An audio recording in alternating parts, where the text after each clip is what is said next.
Ah, No, sí dice que está grabando. sí, pues a mí yo ya lo estoy grabando por mi lado. Entonces, creo que como te di, como eres anfitrión, lo estás grabando tú. Ujú. Entonces, tú lo grabas y me lo pasas en el Sí, link para subirlo al Moodle. sí, sí, sí. Sale. Bueno, Pues gracias, Daniel. no, gracias. Bien, entonces ya estamos grabando. Chat, la lista de gente. Ok, entonces déjenme abrir la pizarra y espero que todo el mundo lo pueda ver.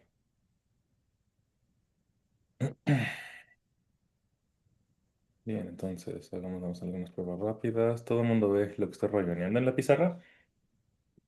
Me pueden contestar por el micrófono, pueden contestarme con el chat. No hay ningún problema, yo estoy viendo todo. Abril dice sí, perfecto. Entonces,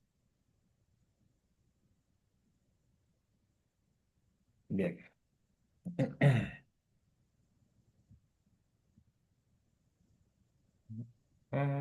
Muy bien, entonces, pues vamos a empezar.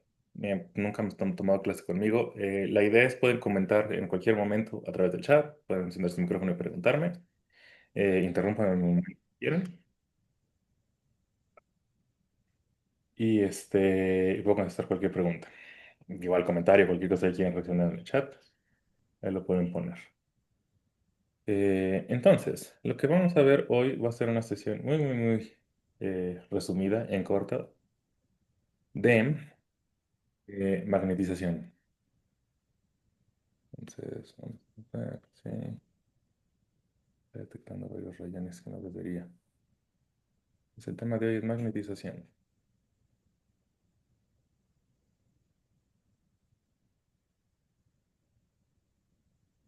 Entonces, la pizarra la voy a estar usando más como auxiliar. Yo tengo mis notas a manos del tema, entonces eso también se los voy a pasar a la doctora Mirna para que se las pueda poner en el Moodle y puedan repasar por su cuenta. Igual si quieren tomar notas ahorita también están completamente libres. Si no, no importa, van a estar las notas en el Moodle para que las chequen después.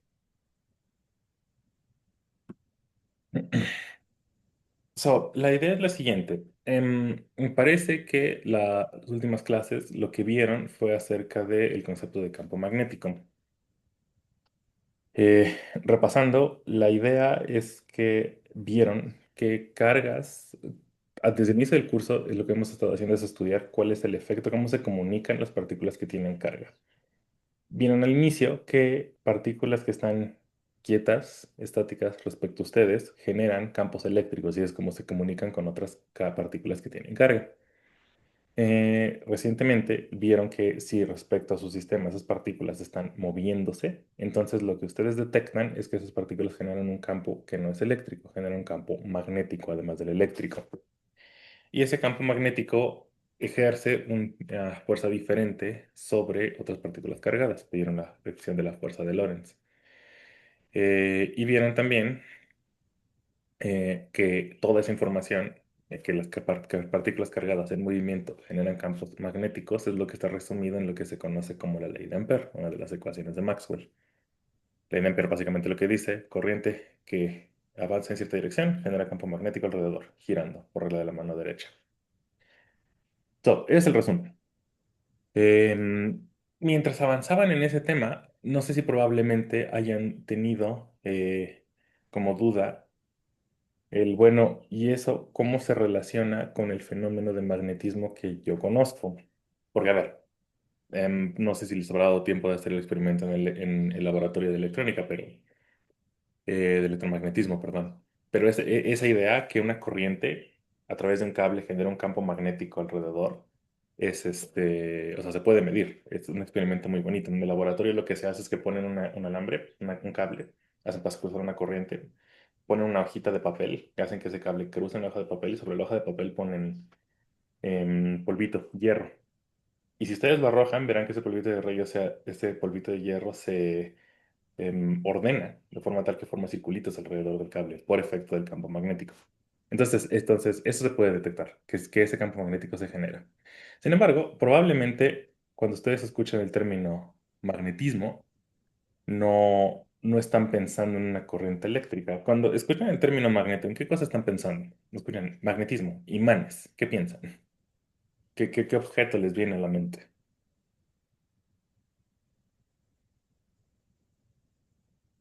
Pues los imanes permanentes, ¿no? Hablemos de esos. Una barrita imantada, ¿no? O ni muy lejos, una de estas cosas, un imán de los que pegamos en el refri, ¿no? Esos objetos son los que relacionamos comúnmente con magnetismo. Entonces, si estas dos ideas son ciertas, ¿cómo es que se relaciona, cómo reconcilian esas dos ideas? La ley de Maxwell dice las corrientes son las que generan campos magnéticos, la ley de Ampère.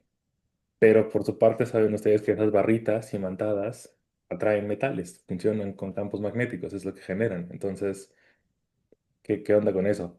¿Cómo se explica eso? ¿Hay corriente? ¿Hay una corriente involucrada en los imanes que pegamos al refri? Entonces, la idea lo que vamos a ver hoy es reconciliar esas nociones, esa idea que las corrientes son las que generan campos magnéticos y los imanes de día a día que conocen, imanes en barra, imanes que van pegados en el refri. Entonces, el punto inicial es que piensen en típicamente cómo se ven las líneas de campo, si es que lo han visto antes, de un imán en barra. Las líneas de campo de un imán en barra, de un imán en barra, un rectangulito. Ese imán en barra tiene su polo norte y su polo sur. ¿Cómo son las líneas de campo magnético de uno de estos imanes? ¿Las han visto? ¿Se imaginan cómo son? Como circulares, ¿no? Pero atravesando el centro del imán. Bueno, no circulares, pero, o sea, como curvas cerradas. Las líneas salen de polo norte y van hasta polo sur. Entonces son como así. De hecho, déjame ponerles en otro color para que se note un poco más. Son algo como de este estilo. Líneas que salen de polo norte, polo sur, sale de polo norte, polo sur. Y el sentido de las líneas de campo es así. Y también para el otro lado. Son cositas como así. O sea, esta representación de las líneas de campo de un imán es como muy común. Si a alguien le gusta ese tipo de música, me parece que una de las portadas de un disco de Metallica tiene justo líneas de campo de un campo magnético. Em, En fin, entonces, si esas son las líneas de campo de un imán en barra, no sé si habrán visto eso en las clases anteriores. ¿Se les ocurre alguna configuración de corriente eléctrica que genere líneas de campo más o menos parecidas a esas?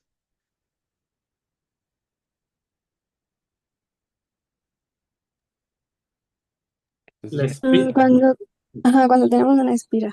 Justo, justo. exacto. Entonces, el más simple, tienen ustedes una espira y se lo pueden imaginar, simplificarlo a un anillo de corriente. Que tiene una corriente que es en un anillo, la corriente va para acá, supongo que va en esa dirección. Por regla de la mano derecha, entonces el campo magnético tendría que ir hacia arriba. Y las líneas de campo son parecidas a esas, son como circulitos. Bueno, no círculos, una vez más, curvas que salen y entran, van por el centro. Son como así. De hecho, probablemente no hicieron el cálculo de este campo magnético. Exactamente, esa es la que decía, la que puso Rodrigo en el chat. Entonces es común esa imagen de que esas son las líneas de campo de un imán en barra son comunes. Y teóricamente, si ustedes resuelven para el campo magnético una corriente como esta, un circuito de este estilo, las líneas de campo se van a ver así. Probablemente no hicieron este cálculo, típicamente no se ve en Electro 1. En Electro 2 sí, ya tienen más las herramientas matemáticas para hacer el cálculo completo de estas líneas de campo. No porque sea particularmente complicado, solo que es un cálculo un poco largo y la notación se puede poner un poco engorrosa.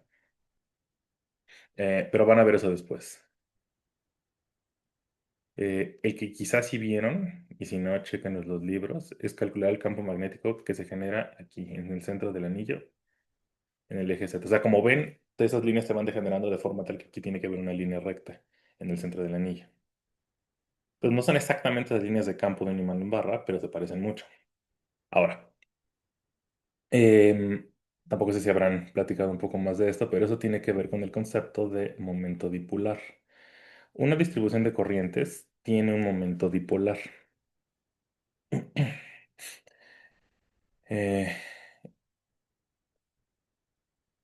Déjenme les pongo esto acá.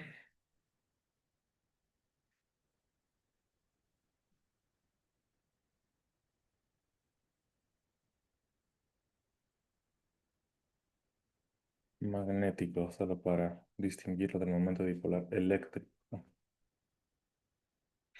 Entonces, el momento dipolar de una corriente eléctrica se define como es la corriente que está circulando por el circuito, eso multiplicado por la integral del vector de área sobre todo el circuito. O sea, esto típicamente se escribe como corriente multiplicado por el área. O sea, esta cosa de acá es el vector de área.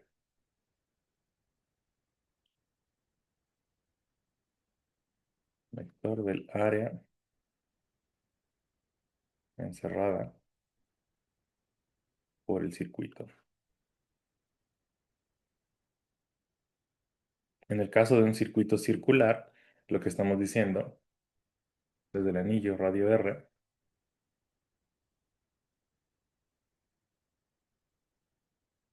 el momento dipolar de esa distribución sería en magnitud, bueno, si quieren, ¿no?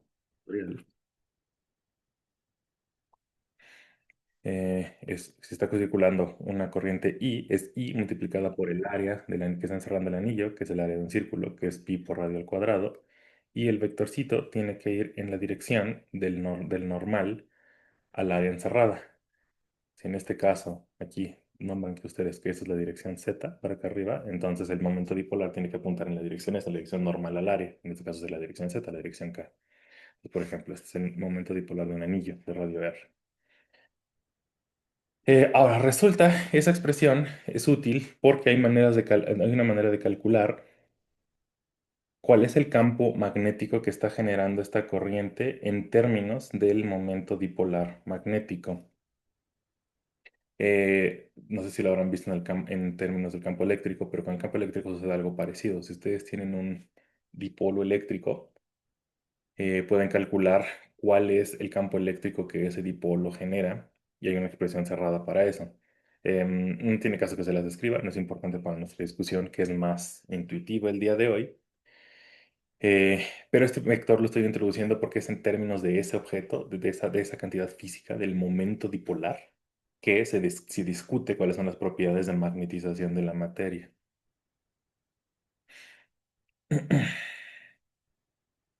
Nada más para ponerlo aquí, existe relación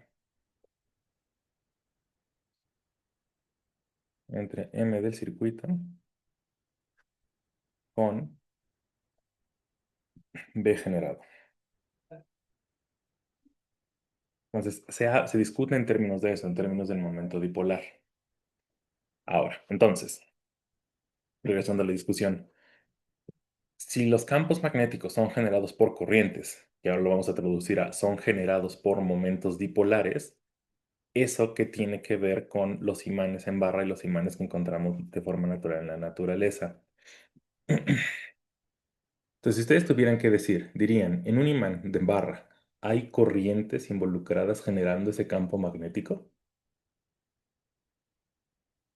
¿Cuál sería su apuesta? ¿Cuál sería su corazonada? Si hay corrientes involucradas.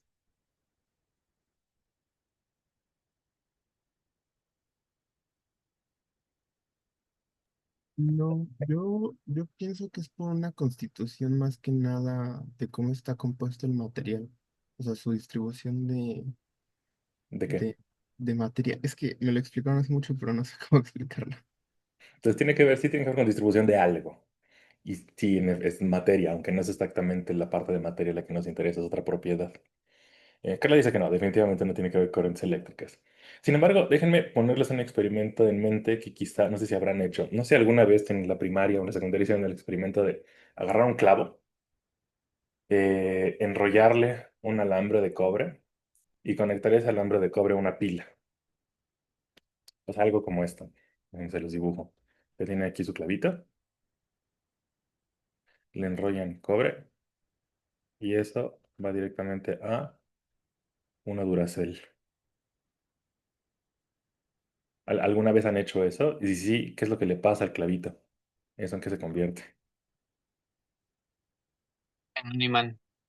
Adquiere propiedades magnéticas, ¿no? Si acercan entonces ahora el clavito, verán que el clavito es capaz de atraer otros metales. Entonces, ¿por qué? Y un poco de la mano de eso, si los campos magnéticos lo que atraen son cargas eléctricas, ¿por qué atraen metales?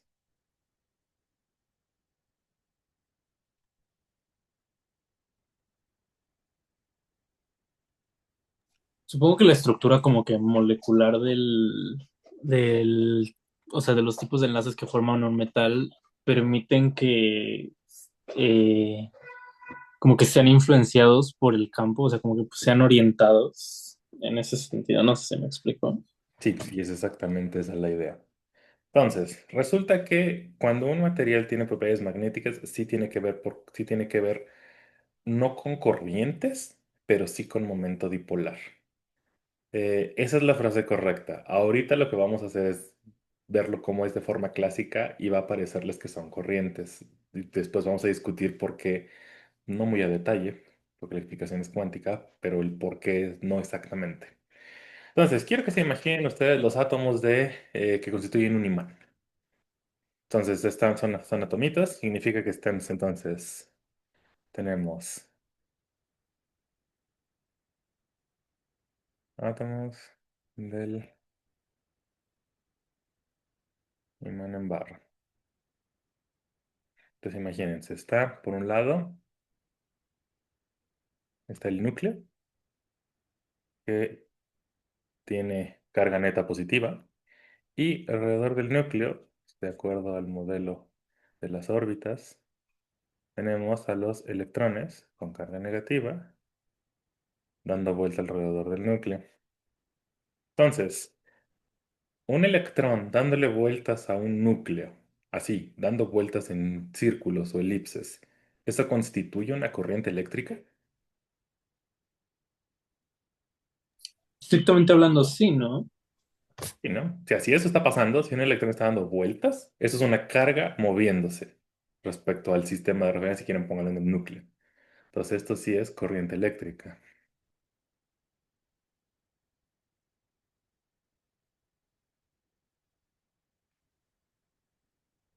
Traslación del electrón alrededor del núcleo, eso en principio es una corriente eléctrica. Sí es una corriente eléctrica. Entonces resulta que dentro de los átomos, si ese modelo es correcto, sí hay corrientes eléctricas. Ok. Eh, Otra más. ¿Qué tal? Imagínense que, supongamos por un segundo, que los electrones son... A ver, más bien quiero que lleguen, intentemos ver que ustedes lleguen a esa conclusión. Pensando que el electrón está dándole vueltas alrededor del núcleo, entonces tenemos muchos electrones dándole vueltas a un núcleo, si es un elemento con más de un electrón. eh, Ese tipo de movimiento, algo en el centro y un montón de cositas dándole vueltas a eso en el centro, ¿a qué es otro sistema les recuerda? ¿O con qué otro nombre se conoce ese modelo atómico? ¿Modelo qué? Sistema planetario, ¿no? Modelo planetario, ¿no? Suena con los planetas dándole vueltas alrededor del Sol. Ok, entonces, empujando esa analogía, la Tierra sufre un movimiento de traslación alrededor del Sol y todos los demás planetas del sistema solar. Pero es el único tipo de movimiento que sufre la Tierra y los planetas cuando están en la naturaleza, o sufren otro tipo de movimiento también. No, también rota la Tierra, ¿no? Rotan en torno a su propio eje, ¿no? Hay un movimiento rotacional en torno a su centro de masa. Entonces, otro movimiento sería este. Suponiendo que el electrón, y seguimos empujando esa analogía, es una pelotita, y esa pelotita está dando vueltas sobre su propio eje con velocidad angular omega. Déjenme, omega salió muy feo, algo así. Entonces sería un movimiento de rotación sobre su eje. Una pelota cargada, una esfera cargada. Supongamos que el electrón es una esfera de radio R finito cargada. Si eso estuviera dando vueltas sobre su propio eje, ¿eso constituye una corriente eléctrica? Probablemente no han hecho un cálculo así, pero ¿qué se imaginan? ¿Es una corriente eléctrica?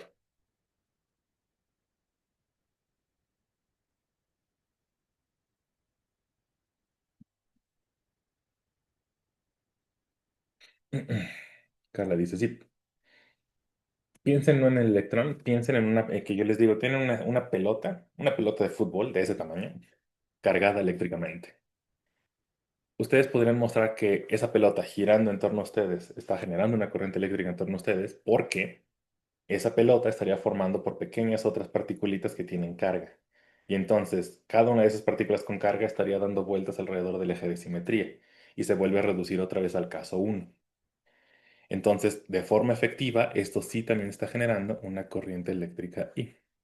De hecho, todo eso que estoy diciendo, este proceso de analizar el movimiento, quizá les sea familiar, espero, de mecánica vectorial. ¿Se recuerdan cuando en mecánica vieron el movimiento del sólido rígido? En mecánica, uno típicamente empieza el curso hablando del movimiento de partículas puntuales, porque es lo más sencillo. Primero solo nos empujamos por una partícula que se mueve de aquí para acá y es un objeto como partícula que no tiene volumen, solo tiene masa. Sin embargo, eventualmente agotamos qué es lo que podemos estudiar con partículas puntuales y empezamos a ver la naturaleza y decimos, bueno, o sea, esto ayuda bien como primera aproximación, pero los objetos que típicamente vemos a escala macroscópica no, pues, no son así, tienen volumen. Y de hecho, es fácil ver con experimentos que el volumen de las cosas afecta el cómo se mueven. Es lo que lleva a definir el concepto de sólido rígido y describirlo de dos maneras. Uno es la traslación de su centro de masa y otro es la rotación que está sufriendo ese sólido alrededor del centro de masa. Y entonces definen, ¿se acuerdan la descomposición del momento angular del sólido y cuáles son las torcas que están causando que gire y demás cosas?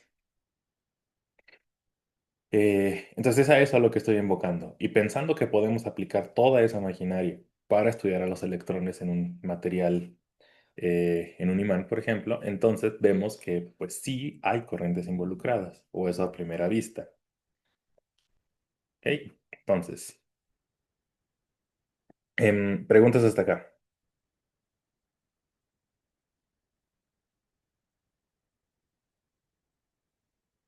Carlos dice, no, ¿todo el mundo bien? Sí, creo que sí. Todo bien.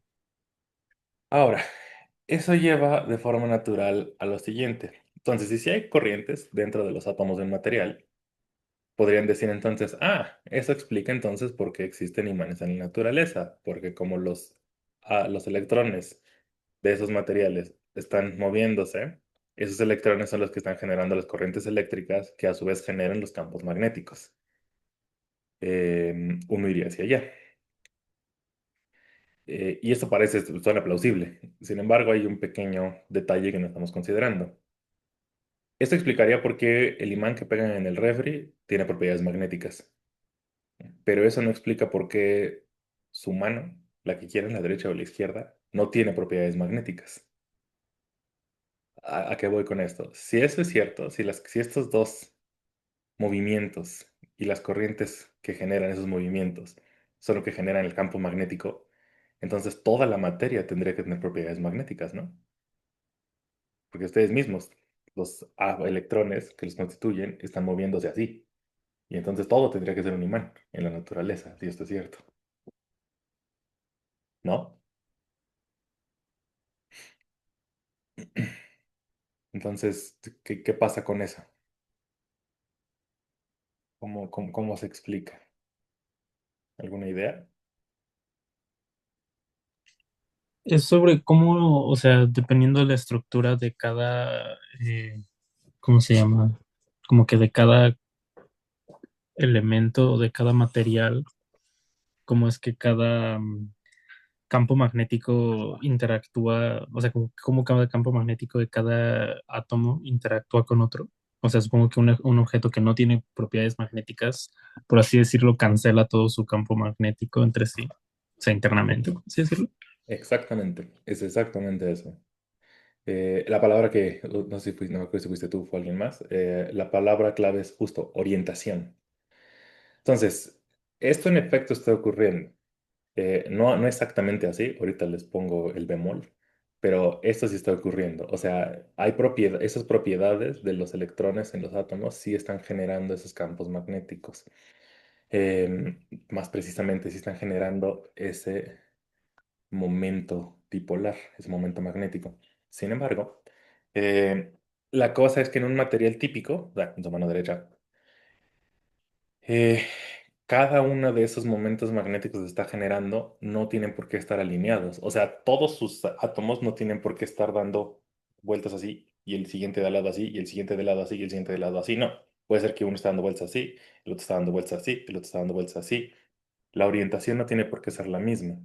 De hecho, la hipótesis es que la orientación es completamente aleatoria. No hay nada en la naturaleza que esté generando, ahorita, en este momento, en este circunstancias que estoy discutiendo, que esté obligando a las cosas a orientarse. Entonces, si no hay nada que esté obligando a esos momentos dipolares a orientarse, están entonces acomodados al azar.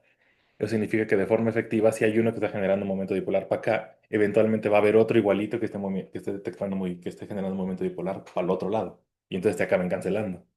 Entonces, justo como dices, se acaban sumando todas y de forma efectiva no se genera campo magnético porque todos los momentos dipolares se acaban cancelando entre sí por la orientación al azar. Por eso es que la materia típicamente no tiene propiedades magnéticas. Cuando algo sí tiene propiedades magnéticas, cuando sus momentos dipolares no están orientados al azar. Cuando algo está haciendo que se alineen. Entonces se alinean, todos se suman y en consecuencia se genera un campo magnético macroscópico para que las cosas se pegan al refri. Esa es la idea. Entonces, vamos para escribirlo rápido y tenga ya registro de lo que estoy diciendo. Por orientación al azar,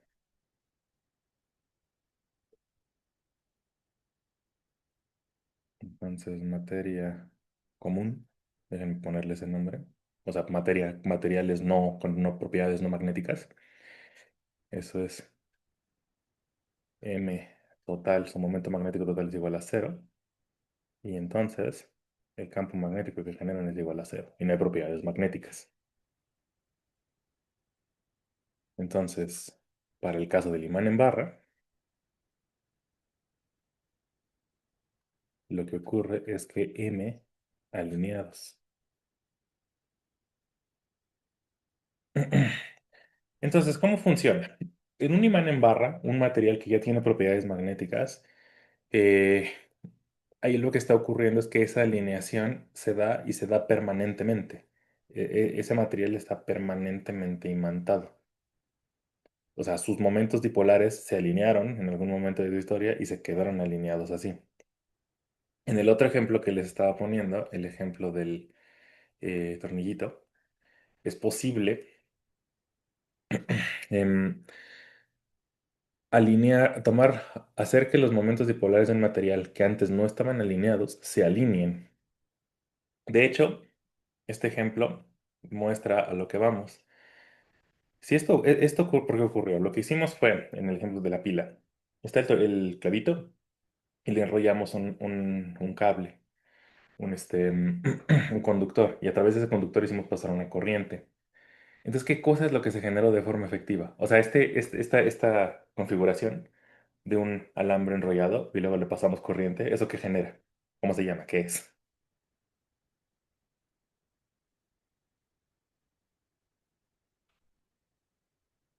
Entonces, hay una corriente corriendo, cruzando aquí por el conductor enrollado. ¿Eso qué va a generar? Esa corriente en este ejemplo. ¿Qué dice la ley de Ampère? ¿Corriente qué genera?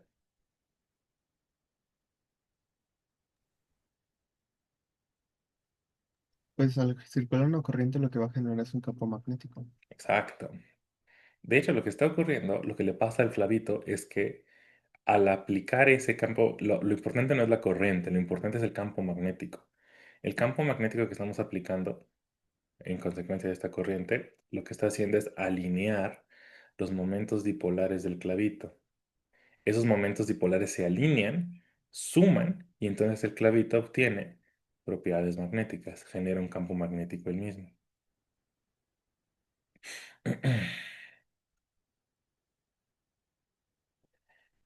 Entonces, hay materiales en la naturaleza a los cuales es posible hacer que sus momentos dipolares se alineen luego de aplicar campos magnéticos. Y hay materiales que ese efecto de alineación se mantiene aunque apaguemos el campo magnético que hizo que se alinearan en primer lugar. Esos materiales, entonces, por las propiedades magnéticas de los materiales se catalogan en tres grandes grupos. Entonces, se los listo de una vez por acá. Están los materiales paramagnéticos. Esos materiales paramagnéticos son tales que al aplicar B externo, con esto de B externo me refiero a justo la pila y el cablecito. O sea, yo tengo mi material que originalmente no era un imán y yo aplico un campo magnético sobre ese material que originalmente no era un imán. Ese campo magnético es el B externo. Entonces, un paramagneto es tal que si yo aplico un B externo, se genera un momento dipolar total, paralelo al campo magnético que yo apliqué, al B externo. Por eso el nombre de paramagnético, porque el momento dipolar es paralelo al campo que apliqué. Después están los materiales diamagnéticos.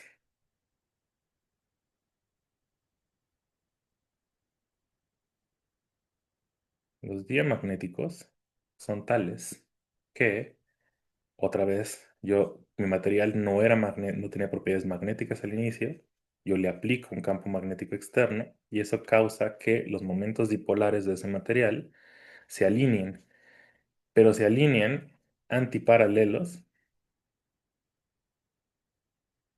a el campo magnético externo. Apuntan para el otro lado. Y por último están los ferromagnetos. Ferromagnetos. Los materiales ferromagnéticos son de hecho los que conocen de forma común. Un ferromagneto es el imán en barra, es el imán que va pegado al refri. Un ferromagneto es tal que el momento dipolar se mantiene alineado, sus momentos dipolares,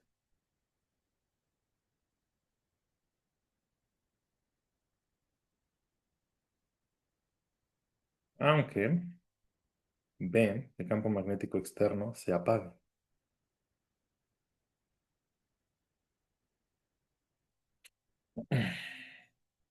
Entonces, esos son los tres tipos que hay. Lo que vamos a hacer ahorita es, voy a hacerles un calculito con modelitos muy simples para que vean el por qué cada uno de los movimientos que discutimos se relacionan a uno de estos materiales.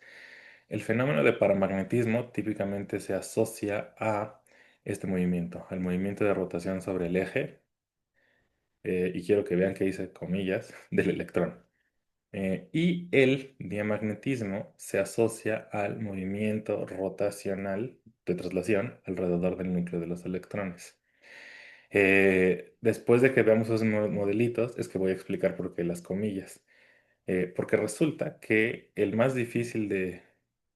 ¿Cuál la palabra no es difícil? El que no se puede explicar con un modelito muy simple es el ferromagnetismo. Eso requiere un poco más. Entonces lo vamos a discutir al final y en ese momento voy a explicar por qué las comillas. Entonces, vamos a pasar a eso. Preguntas hasta aquí.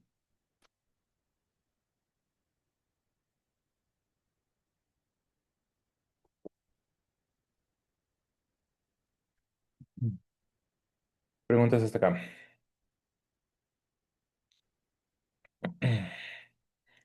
No veo preguntas en el chat.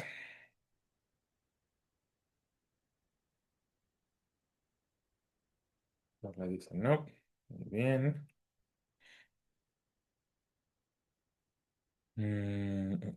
Ok. Y entonces, no. Vamos, este tema es muy interesante. Nos ya habían preguntado justo eso.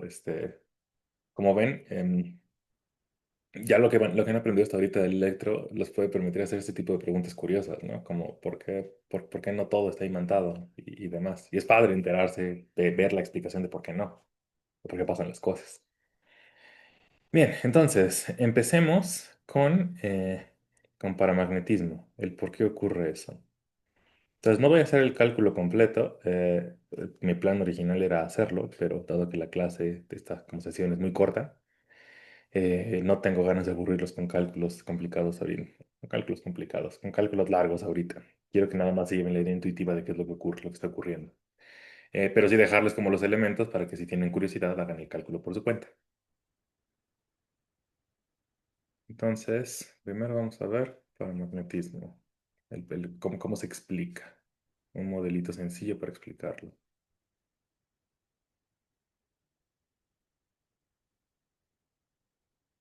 Esto de modelito sencillo para explicarlo es un poco en el mismo espíritu que cuando platicamos, ¿se acuerdan del modelito que dimos para explicar por qué había materiales que obedecían la ley de Ohm? Es un poco en esa idea. No es que esta sea la explicación fundamental de primeros principios de por qué ocurre el paramagnetismo y el ferromagnetismo. Después les voy a explicar por qué. Es un modelito sencillo basado en lo que conocen ustedes de mecánica y de electro, solo para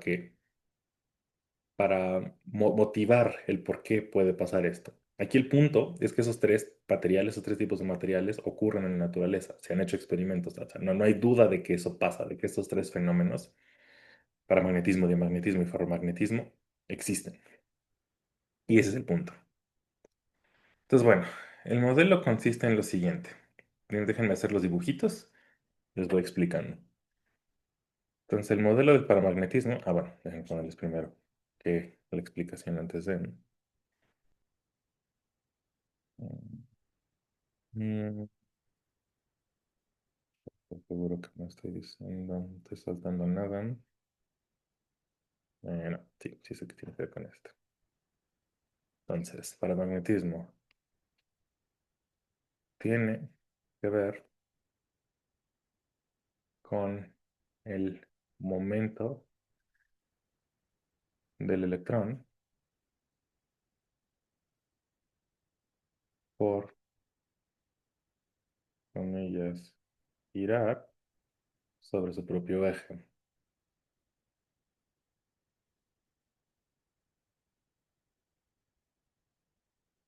Entonces, el modelito es el siguiente. Supongan que em, eso va a ser, el modelo tiene que ser tridimensional porque el movimiento de rotación es en tres dimensiones. Que tenemos un circuito eléctrico, o sea, piensen que el electrón está formado por pequeños pedacitos de carga y esos pedacitos de carga están girando en torno a ese justo, como que el centro de la pelotita cargada, que es el electrón. Em, Ese circuito, supongan que está originalmente no tal que su dirección normal es el eje Z, sino que está ligeramente inclinado. O sea, en torno al eje X. Entonces el circuito es algo así. Tienen como un cuadradito.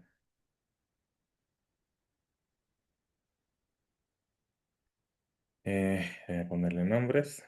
O sea, de forma tal que rota, forma un ángulo teta en torno al eje X. ¿A qué me refiero con eso? Si hacen ustedes un corte sobre el plano ZY, la cosa se ve así. El circuito este que estoy dibujando se ve como así inclinado. Y este forma un ángulo teta. Acá y acá. Entonces, para orientarlos un poco, déjenme ponerles números. A este es el lado, le voy a llamar 1 al lado de aquí arriba, a este le voy a llamar 2, a este le voy a llamar 3, a este le voy a llamar 4. Entonces, lo que estoy viendo en este otro corte de este lado es tal que este lado que está entrando hacia la pantalla es el lado 1, el lado que está entrando hacia la pantalla acá abajo es el lado 2, y 3 y 4 lo estoy viendo superpuestos aquí en esa línea diagonal. Eh, y lo que yo hago es entonces aplicar un campo magnético. Entonces, ese es mi modelo de mi electrón dando vueltas en torno a su propio eje. Y yo aplico entonces un campo magnético externo de forma tal que se apunta en la dirección Z. Entonces este es el B externo. Entonces yo aplico ese. Yo me pregunto, ok, si yo aplico un campo magnético externo, ¿qué le va a pasar a ese circuito? Primero, dado lo que hablemos hace unos instantes de, bueno, y entonces, o sea, esto es un circuito, es decir, hay una corriente general, hay una corriente cruzando sobre este circuito, entonces hay una corriente eléctrica, déjenme ponerle una dirección definida, se supone que es para acá, de este lado va para acá y de este lado va para acá. Pues de acuerdo a lo que les dije hace ratito del momento dipolar, ese circuito, si hay corriente eléctrica siguiendo ese cuadrado, tiene que tener un momento dipolar. Entonces, como les dije, el momento dipolar es algo que apunta en la dirección perpendicular al área encerrada por el circuito. Y ese momento dipolar se relaciona con el campo magnético que está generando el circuito. Entonces, en este caso, el anillo estaba en el plano, si quieren, XY, y entonces el momento dipolar apuntaba en Z. En este caso, si este circuito no está en el plano XY, sino está justo aquí, fíjense, está inclinado hacia el eje Z, en torno al eje X. ¿Para dónde va a apuntar el momento dipolar? Si yo lo tuviera que dibujar aquí, ¿para dónde apunta? Originalmente es un momento dipolar. Es normal al área que encierra el cuadradito. Entonces, esa área normal, ¿para dónde va?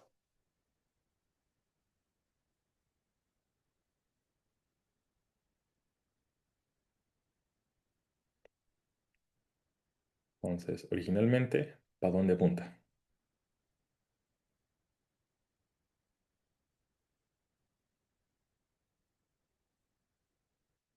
¿Alguien?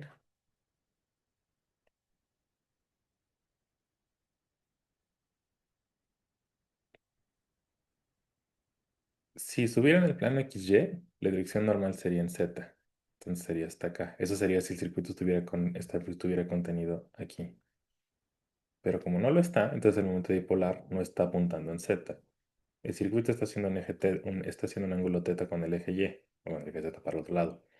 Entonces el momento dipolar originalmente está apuntando para acá. Normal al circuito, normal al cuadradito.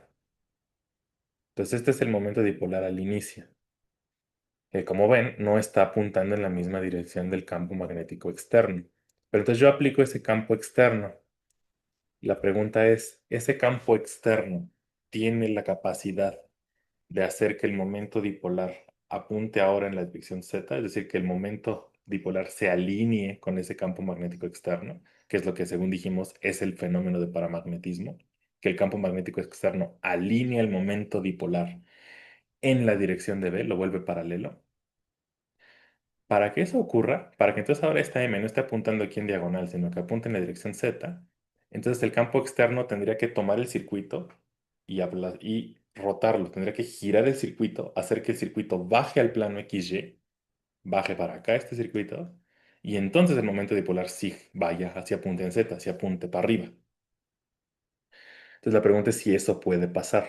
Eso tiene que ver un poco, probablemente, con algunos de esos problemas de tarea, según medio la vi rápido. Es un problemita que podrían resolver.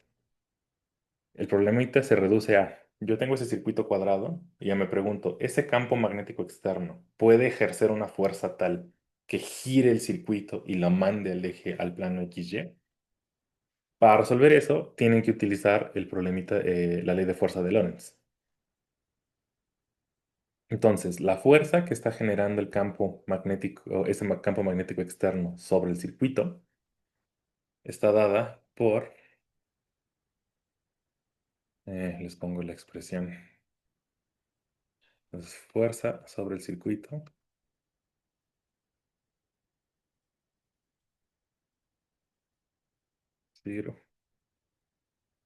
circuito, entonces esa F va a ser igual a la integral de la corriente cruz el campo magnético externo, todo eso integrado sobre el circuito. O sea, aquí en esencia, para escribir esta expresión, lo que estoy haciendo es considerar que la fuerza que está ejerciendo ese campo magnético externo sobre cada carga en el circuito es igual a ese pequeño elemento de carga delta Q por la velocidad que está llevando por el campo magnético. Si ustedes utilizan que la densidad de carga es igual a delta Q entre delta L y sustituyen eso acá arriba, a lo que van a llegar es que entonces la fuerza es igual a la corriente eléctrica cruz B multiplicado por ese elemento delta L de corriente del circuito que tiene longitud delta L. Sumen sobre cada uno de esos elementos delta L y entonces obtienen esa integral de aquí. Entonces esta es la fuerza que está generando ese campo magnético externo sobre el circuito. Ahora, para que el circuito gire, necesitamos que esa fuerza no solamente esté aplicándose esa fuerza sobre el circuito, sino que esa fuerza genere en consecuencia otra cosa.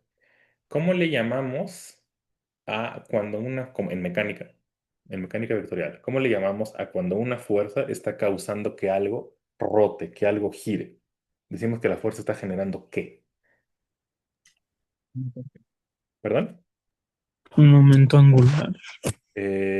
Casi. Entonces la fuerza está causando que el momento angular cambie. ¿Cómo le llamamos al cambio del momento angular? La torca. Torca, exactamente. Entonces, no solamente necesitamos que esta fuerza se aplique, calcular que esta fuerza no sea cero, sino también tenemos que checar que esta fuerza si está generando o no torca sobre este circuito. Entonces, resulta que ustedes pueden hacer el cálculo y si ocurre. Entonces, resulta que F total genera torca, típicamente se denota con tau, sobre el circuito.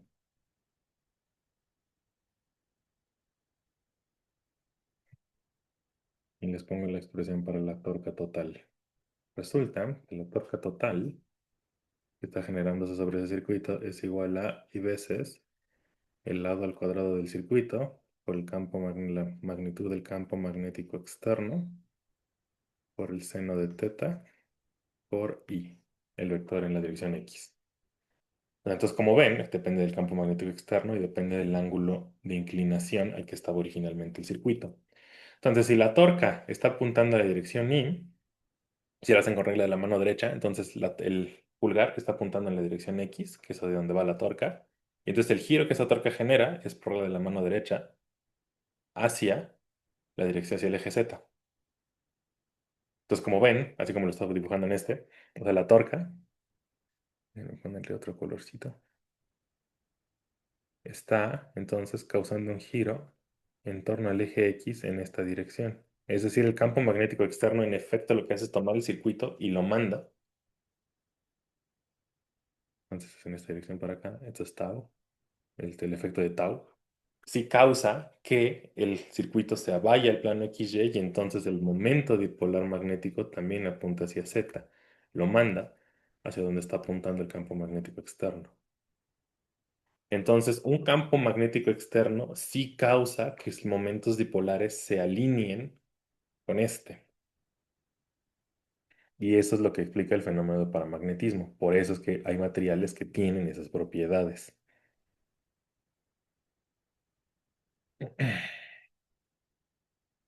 Eh, bien, entonces, preguntas más o menos. Les digo, o sea, el cálculo lo podemos hacer tal cual. Mi intención era hacerlo, pero ahorita en línea prefiero no que no nos desviemos haciendo cuentas aquí. El punto es, un campo magnético externo, pueden calcular la torca y probar que en efecto, el efecto de ese campo magnético externo va a ser alinear a los momentos dipolares con a donde está apuntando este campo magnético, en su dirección. Entonces, preguntas hasta acá, antes de avanzar al modelito sencillo de diamagnetismo.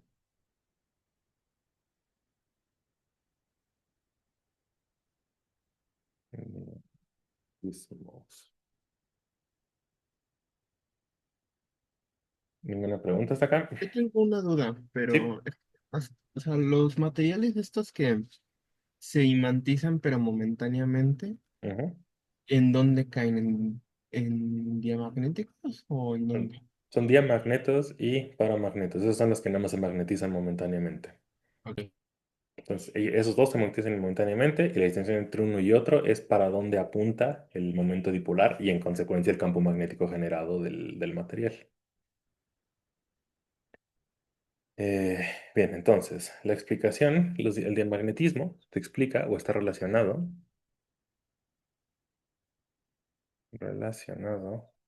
con el, otra vez, entre comillas, giro traslacional de los electrones alrededor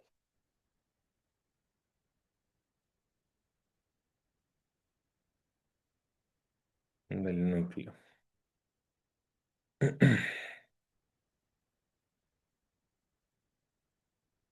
Entonces, la explicación es rápidamente la siguiente. Carla pregunta, ¿podría decir que era L? L. Aquí en la expresión L, creo que no lo puse en el dibujito, ¿eh? L, eso sí va a estar en las notas cuando lo chequen. L es esta longitud. L es el lado del circuito. Dado que este circuito lo que está haciendo es modelar que el electrón es una pelotita, bueno, en este caso no sería como una pelotita, sería como una especie de cilindro cuadrado. Ese L estaría como relacionado con el radio que tendría esa pelota que estamos pensando que es el electrón. Sí, con eso es con lo que se relacionaría. Donde, de nuevo, es un modelo clásico efectivo. Ahorita les voy a decir dónde están todas las limitaciones de ese modelo. Pero eso es lo que sería la L. Entonces, ¿cómo ocurre con el diamagnetismo? El diamagnetismo, en modelito simple clásico, supongan que para acá está apuntando el eje Z, y entonces tenemos, por acá está el núcleo en el centro, y tenemos que el electrón está dándole vueltas alrededor. Entonces está girando alrededor del eje Z. Por acá está el electrón. Y el radio de la órbita, pongámosle una letra, R. R es mayúscula, es el radio de la órbita del electrón alrededor del núcleo. Y entonces, pues ese electrón si está girando en esta dirección, entonces lleva una velocidad tangencial v para acá.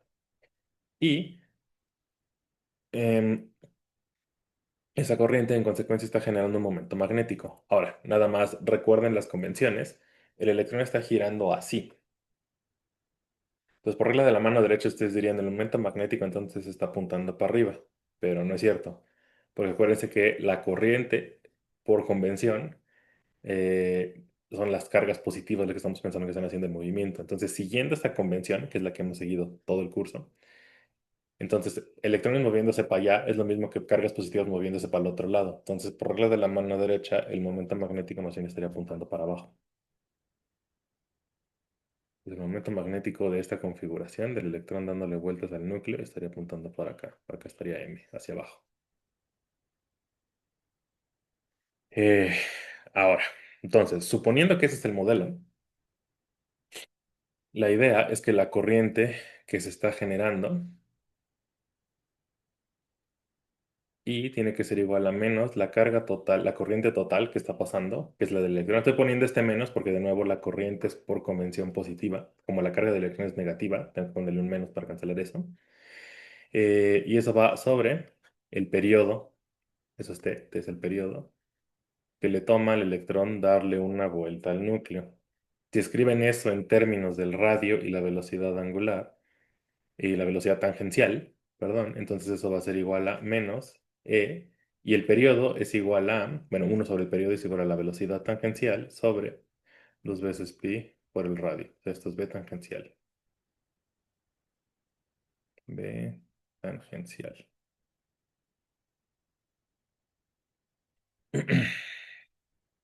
Eh, ok, entonces, si esa es la corriente que está generando, que tiene ese circuito, si ustedes calculan cuánto vale el momento magnético, pensándolo como esta definición que les di de la corriente multiplicado por el área total, el vectorcito de área total, el momento dipolar les va a quedar menos un medio de la carga de ese electrón por la velocidad que lleva por el radio de su órbita y todo eso apuntando en K. O sea, por eso les digo que el momento dipolar apunta para abajo. Ahora, entonces, ese sería el momento dipolar que originalmente tendría un electrón en su órbita. Entonces, en un material diamagnético, antes de aplicar el campo magnético, así están todos los electrones dando vueltas en sus órbitas, pero pues cada uno está apuntando si su órbita, en la órbita de uno, por ejemplo, es aquí, la órbita de uno, por ejemplo, es para acá, la órbita de otro, por ejemplo, es para acá, y pues como les dije, por la orientación al azar, todos esos momentos magnéticos se acaban cancelando. Sin embargo, si aplicamos un campo magnético externo, ocurre lo siguiente.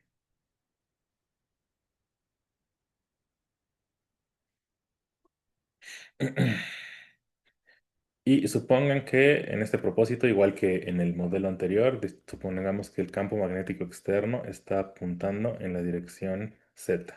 O sea, esta es mi configuración y yo decido aplicar un campo magnético externo, que lo que va a hacer es apuntar para acá arriba está mi B externo. Entonces tengo mi material, le aplico un campo magnético. ¿Qué le pasa a mi material? Eh, por un lado está el efecto anterior. Lo que tendría que ocurrir es que el campo magnético externo alinee el momento dipolar hacia donde está aplicando el campo magnético. Y entonces tendría que ocurrir paramagnetismo. Ahora, eso puede ser. Sin embargo, ahorita vamos a platicar por qué hay materiales que no son paramagnéticos. En un diamagneto, lo que ocurre es que ese otro efecto que describimos hace rato para los paramagnetos resulta que se acaba cancelando o es muy, muy, muy, muy, muy débil. Y el campo magnético que en principio se generaría por un paramagneto es demasiado, demasiado pequeño y no es detectable. Y le acaba ganando este otro efecto, el efecto del diamagnetismo. En esta situación, fíjense, supongan que el átomo de mi material diamagnético era este. Entonces mi campo magnético apunta para arriba, mi momento dipolar originalmente apunta para abajo.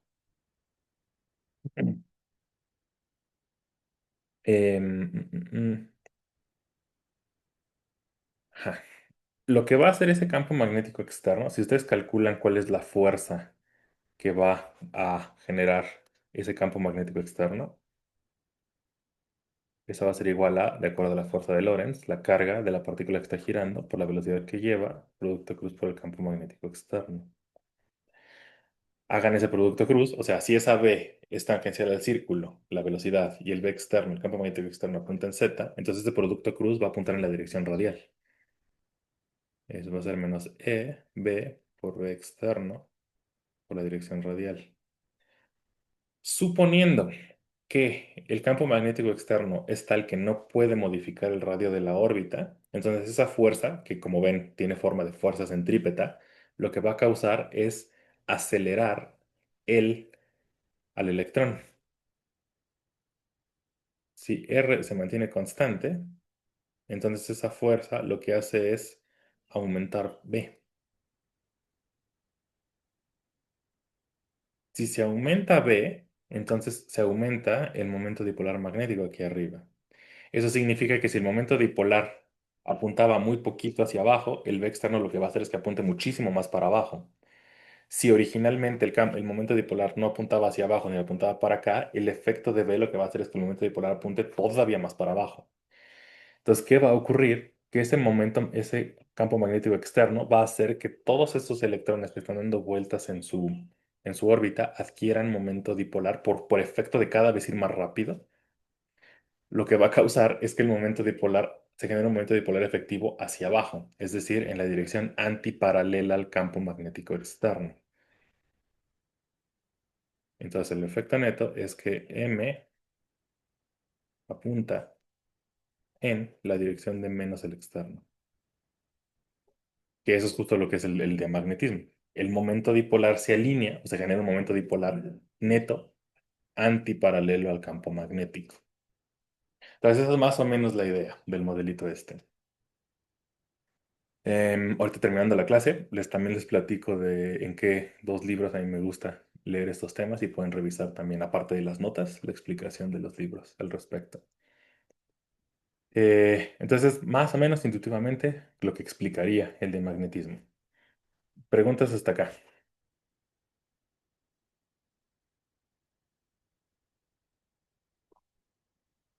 Preguntas.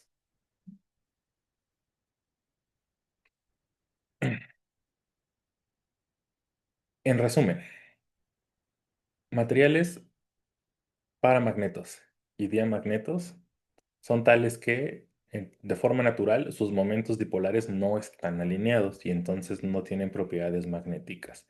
Pero si yo aplico un campo magnético sobre de ellos, los momentos dipolares se alinean y el material obtiene propiedades magnéticas. Un material paramagneto es tal que al aplicar el campo magnético externo, el momento dipolar se alinea en la dirección del de ese campo magnético externo y un diamagneto es tal que cuando yo aplico ese campo, el momento dipolar se alinea en la dirección antiparalela al campo externo. Ese es el resumen. Eso es lo que ocurre en la naturaleza y estos dos calculitos, o resumen de calculitos, es nada más para ilustrarles por qué tiene sentido que eso ocurra, por qué tendría sentido que ocurriera. Entonces, de nuevo, preguntas hasta acá.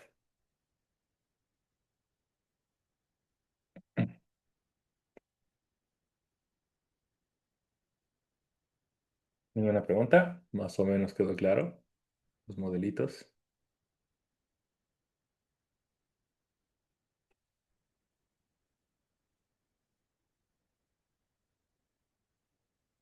Preguntas en el chat. Un poco nadie con el micrófono. Ok. Bien, entonces, el objetivo de estos dos ejemplitos era, por un lado, motivarles el por qué es que pueden existir estos dos tipos de materiales y dos, que utilizaran las herramientas que ya aprendieron acerca de campos magnéticos y corrientes y también cosas que saben de movimiento de cosas en mecánica y vieran cómo es que pueden utilizar ya esas herramientas que han ido adquiriendo hasta el momento para tratar de explicar por qué estamos midiendo lo que estamos midiendo. Esa era mi intención de estos ejemplos, que vieran que ya pueden hacer eso, ya tienen los conocimientos para empezar a proponer ideas, empezar a proponer porqués de las cosas. Ahora, si les parecía un poco confuso o más bien, más esperanzadamente, los modelitos les parecieron muy simples o incluso en el mejor de los casos empezaron a notar que hay muchos huecos importantes.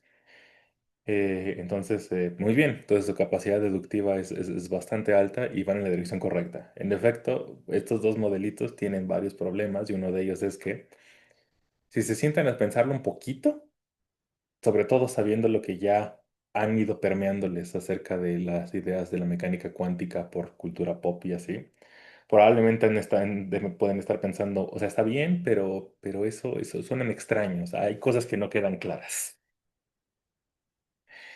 Déjenme regresarme a mis explicaciones y empezar a decirles desde dónde fue que las cosas empezaron a sonar raras. A partir de aquí, a partir de aquí fue que empecé a hacer comillas. Em, en movimiento de rotación, empezamos por ahí, para empezar con paramagnetos. Les dije, imagínense que un electrón es una pelotita y esa pelotita tiene radio finito y la pelotita está girando sobre su propio eje. Eso está generando una corriente eléctrica y en consecuencia hay un momento magnético. Y ese es el que causa el paramagnetismo, ¿no? ¿Alguien ve por qué ese modelo tiene un problema? ¿Puede dar un argumento sencillo de por qué es que eso puede ser que no esté pasando?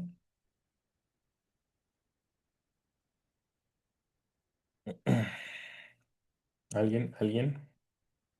¿Por qué es que ese modelo del electrón es una pelota con radio finito? Quizás su radio no es el radio de una pelota de fútbol, pero tiene radio y esa pelota está girando sobre su propio eje. ¿Por qué? ¿Cuál es el problema con esa idea? Bueno, no sabemos si el electrón tiene radio, ¿no? Exacto. Todavía. ¿Y ustedes qué creen? ¿Tiene o no tiene?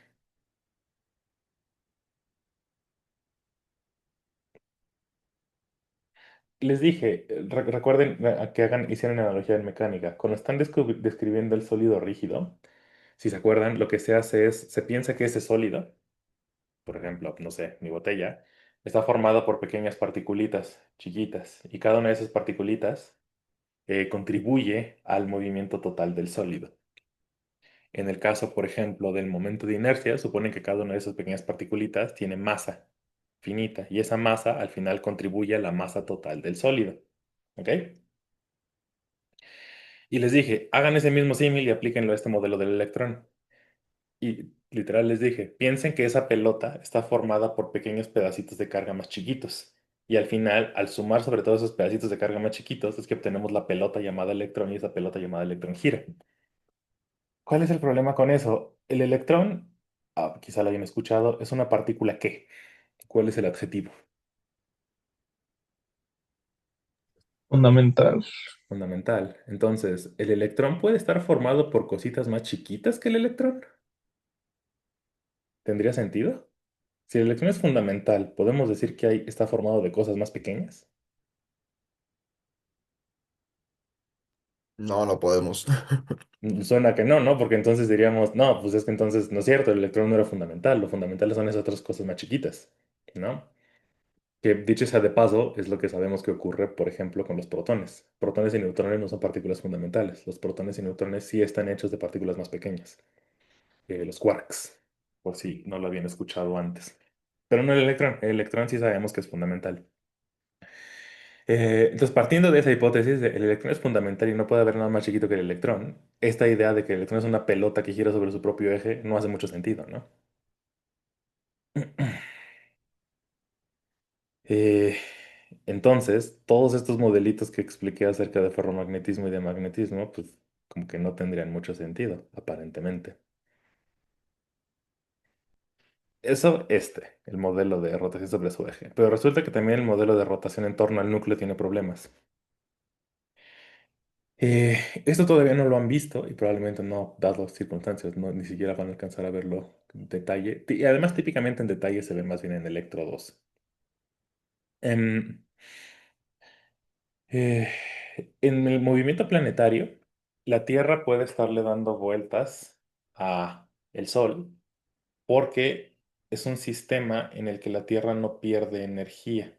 O sea, si en el espacio no hay nada con que la Tierra haga fricción, entonces la Tierra no tendría por qué perder energía al estarle dando vueltas al Sol. Y entonces la Tierra puede permanecer dándole vueltas al Sol eternamente, siempre y cuando no se vaya la energía a otro lado. Que la energía se quede en el sistema Tierra-Sol. Uno pensaría entonces que como los electrones pues están dándole vueltas a los núcleos siempre, también tendría que ser un sistema conservativo en ese sentido y la energía no tendría que irse para ningún lado. Pero resulta que no es cierto. El símil sería exactamente ese si las leyes que describen a la gravedad, la ley de gravitación universal, fueran exactamente idénticas a las leyes que describen el electromagnetismo. Cuando empezaron el curso de electro, probablemente su impresión fue, pues son iguales, porque uno abre siempre con la ley de Coulomb. Y la ley de Coulomb, el chiste es que Coulomb le copió la tarea a Newton y nada más le cambió las letras a la tarea y ya. En efecto, para cargas estáticas, eso ocurre. Esa es la fuerza que están aplicándose una sobre la otra por la ley de Coulomb. Pero ahorita que empezamos a hablar de magnetismo, ya quedó claro que no. O sea, no hay tal cosa como campo magnético gravitacional. Una partícula de que tiene masa y que se mueve, no, de acuerdo a la ley de gravitación universal, no está generando campo gravitacional diferente, no está generando otra cosa, un campo magnético gravitacional. Una carga eléctrica sí. Entonces aquí se empieza a ver que las cargas eléctricas, el movimiento de cargas eléctricas no es igual al movimiento de planetas alrededor del Sol. Y hay una diferencia crucial que se puede demostrar. Y es que un electrón dándole vueltas a algo no conserva su energía. Va a perder energía mientras está dando vueltas. El término que se utiliza es que un electrón que se acelera radia energía. Va perdiendo energía al acelerarse. Así son los campos eléctricos y magnéticos. Así son las leyes, las ecuaciones de Maxwell y eso se lee de las ecuaciones de Maxwell. Y hay un problema entonces. Si el electrón, si eso que les dije es cierto, y es cierto, o sea, las leyes de Maxwell clásicas dicen que un electrón va a perder energía dando vueltas, eso significa que si el electrón le está dando vueltas al núcleo, como va perdiendo energía, ¿qué va a pasar eventualmente?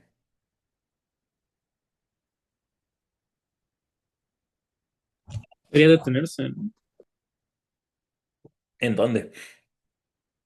Se está dando vueltas y está perdiendo energía, ¿qué va a pasar? Bueno, como que su espiral se haría más chiquita, ¿no? Exacto, exactamente. Entonces, si el electrón estaba dando vueltas por aquí, déjame ponerlo en rojo.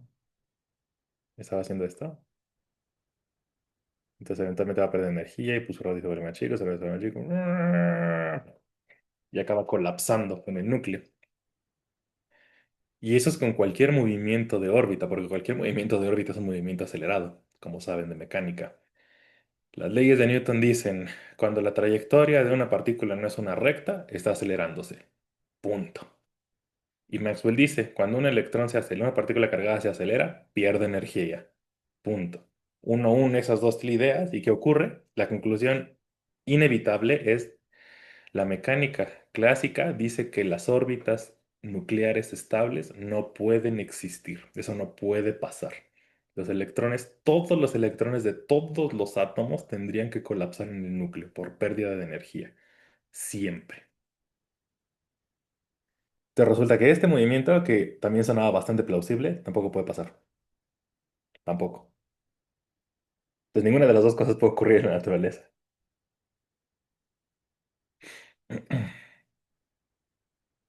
Entonces, ¿qué hacemos? ¿Qué creen que esté ocurriendo?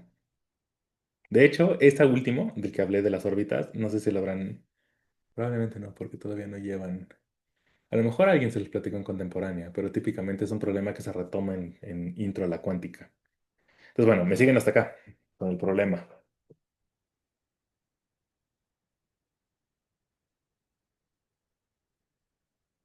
Carla dice, sí.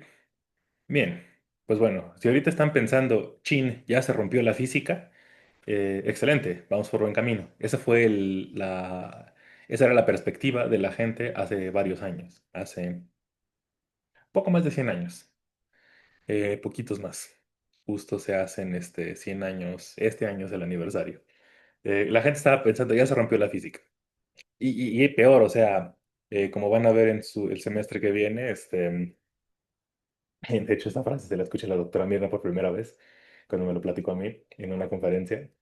Era los físicos y físicas de aquella época eran unos dramáticos. Porque cada vez que pasaba algo de esto era como ponerle un nombre súper, súper dramático y rimbombante. De hecho, otro de los problemas, no estos dos, tenía que ver con que la física clásica, cuando unían mecánica newtoniana con electromagnetismo y termodinámica, uno podía probar que un sistema, el sistema del llamado el cuerpo negro, las leyes de la física predecían que ese cuerpo negro iba a irradiar energía infinitamente.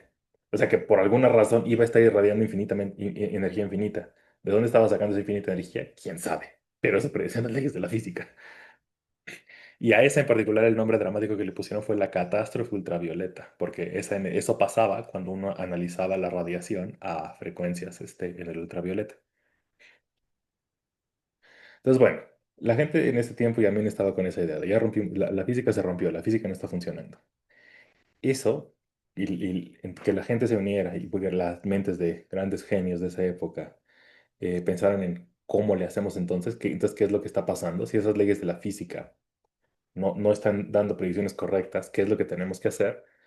La gente entró en plan de, pues, las leyes de la física tienen que modificarse. Lo que hemos estado utilizando hasta ahorita, mecánica de Newton, electromagnetismo, hay que hacerles algo. Y ese algo fue lo que acabó en el nacimiento de la mecánica cuántica. La mecánica cuántica es un reentendimiento de lo que llamamos mecánica de partículas. Ok, las leyes de Newton no están funcionando. No en todas escalas. Así funcionan perfecto cuando estamos describiendo el movimiento de una cosa que se cae, un lápiz que se cae. Perfecto. Pero para describir cosas más chiquitas como electrones, cosas fundamentales, no está funcionando.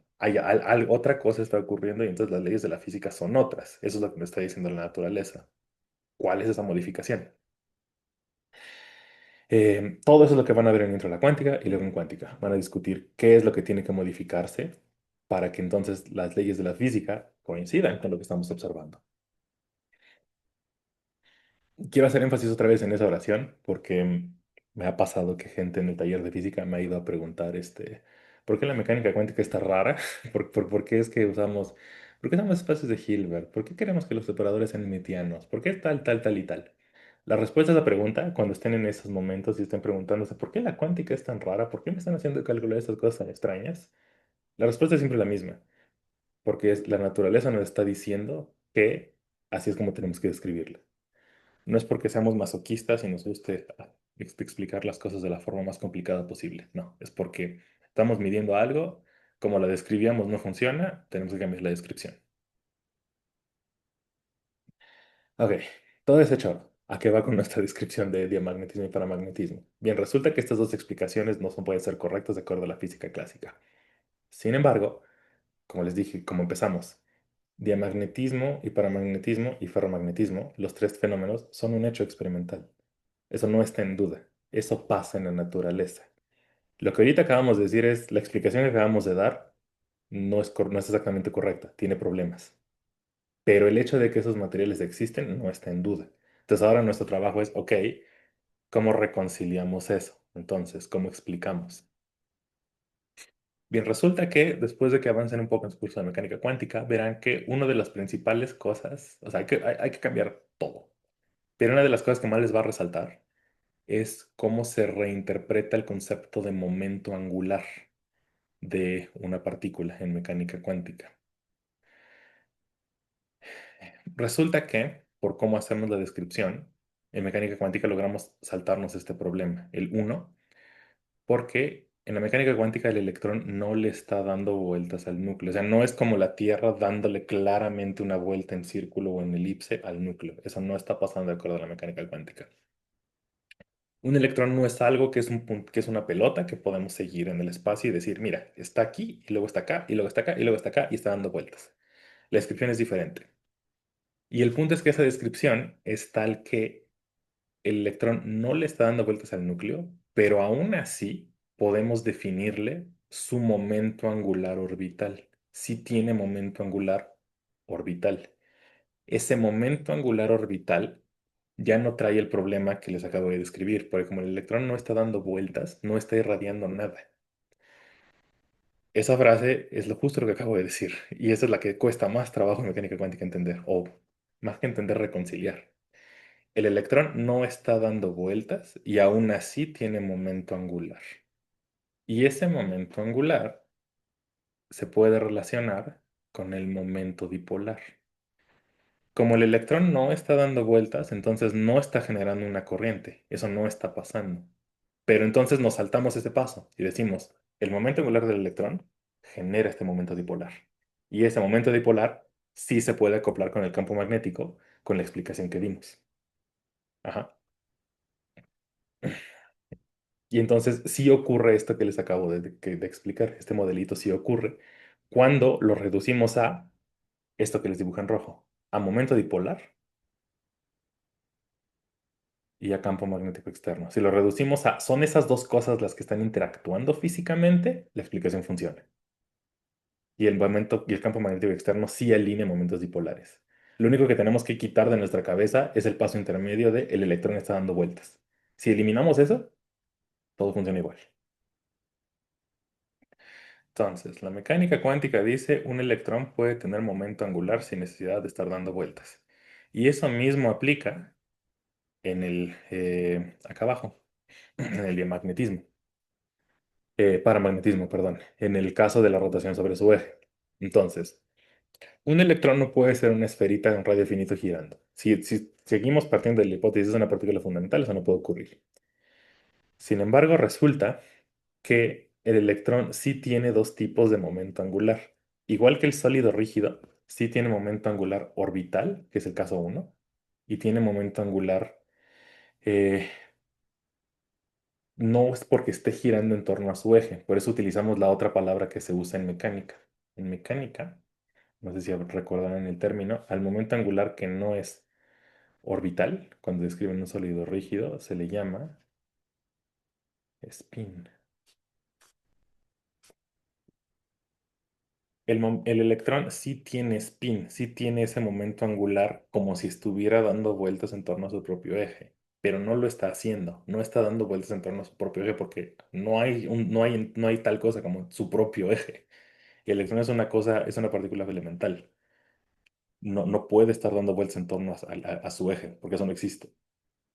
Pero sí tiene momento angular, sí tiene un momento angular que se comporta igualito a como estuviera, como si estuviera dando vueltas en torno a su eje, más o menos. Ahorita les digo cuál es la diferencia, que es lo que explica por qué no todos los materiales son paramagnéticos en la naturaleza. Entonces, eso es el spin. El spin es el momento angular a pesar de que el electrón es una pelota girando.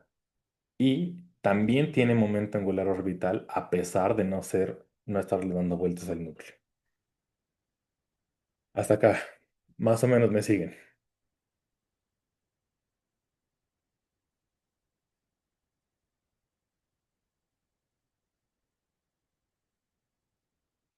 Carlos dice sí. ¿Qué tal los demás? ¿Sí? ¿Más o menos? También se vale decir que no. O sea, es mecánica cuántica. Se vale decir que no varias veces al inicio porque es difícil que se entienda. Bien. Ok. Entonces, más o menos hasta acá. Ahora, si hasta ahí aceptamos eso y regresamos a los modelos que vimos, entonces, dado que todos los electrones tienen spin, eso sí es un hecho, o sea, sí tienen ese momento angular, uno se preguntaría, ok, pero igual que dijimos al inicio, ¿por qué entonces no todos los materiales en la naturaleza son paramagnéticos? ¿Por qué no pasa con todos? La razón es otro principio que tiene que ver con la mecánica cuántica, es lo que se llama el principio de exclusión de Pauli. Entonces, déjenme se los pongo eso acá abajo.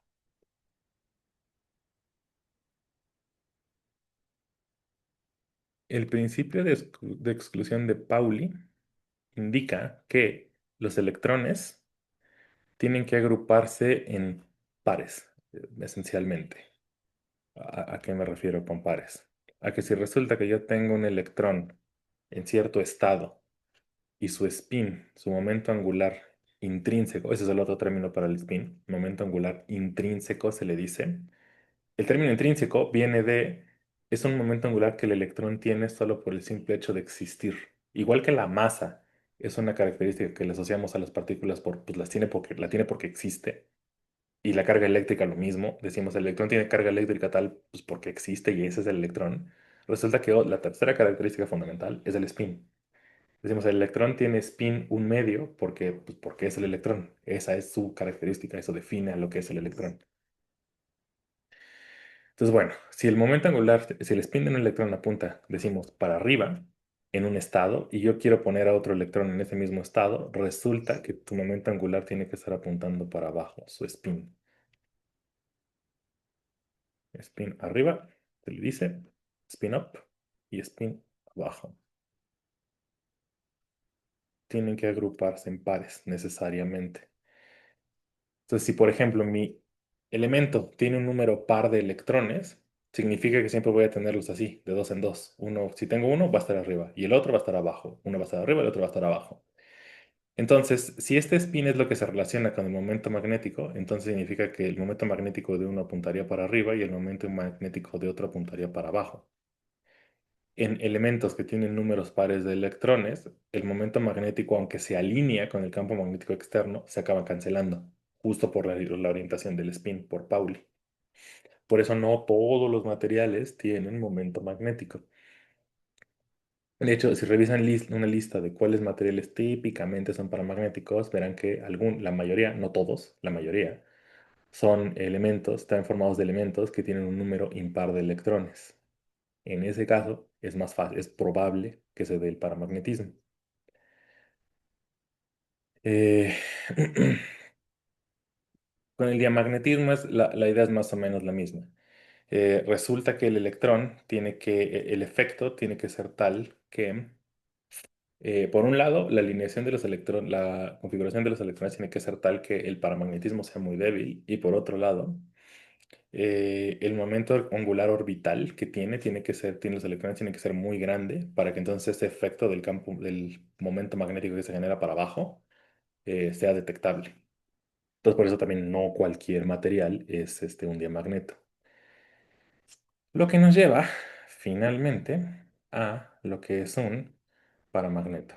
Entonces, para el paramagnetismo, para el ferromagneto, perdón, quiero enseñarles unas figuritas del libro, porque es más fácil en vez de que yo les haga los garabatos.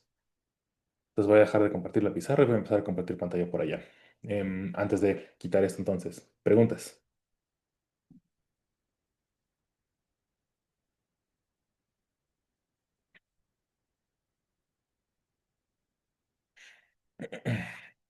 Preguntas hasta acá, preguntas hasta acá. No veo preguntas en chat. Poco veo manos levantadas. Ok, entonces vamos bien. Déjenme dejar de compartir la pizarra. Y entonces, déjenme ponerles la ventana. Eh, Tiene que ser, si está el libro y aquí quiero ver así. Se fue bien. Ah, denme un segundo. Tengo que darle permisos para compartir pantalla.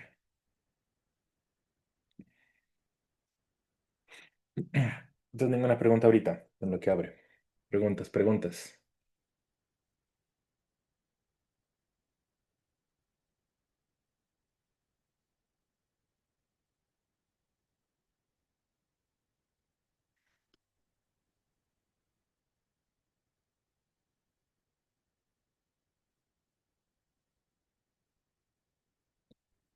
Ninguna pregunta, todo bien. Yo sí, me perdí un poco con lo de paramagnetismo, pero ya con lo del spin. Ajá. De paramagnetismo. Déjame volver a compartir la pizarra en caso de que la necesiten.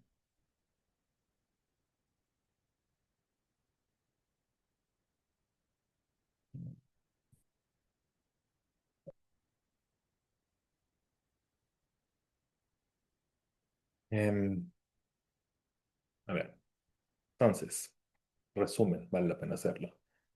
El paramagnetismo se debe al momento angular intrínseco del electrón, ese que tendría por estar girando en torno a su propio eje. Tiene que ver con el spin del electrón. El campo magnético externo lo que hace es, por un mecanismo más o menos como el que describimos ahorita en este modelo clásico, es que el campo magnético externo, si el electrón estaba como tenía spin para acá, el campo magnético lo que hace es lo alinea hacia donde está apuntando el campo magnético. Eso es paramagnetismo.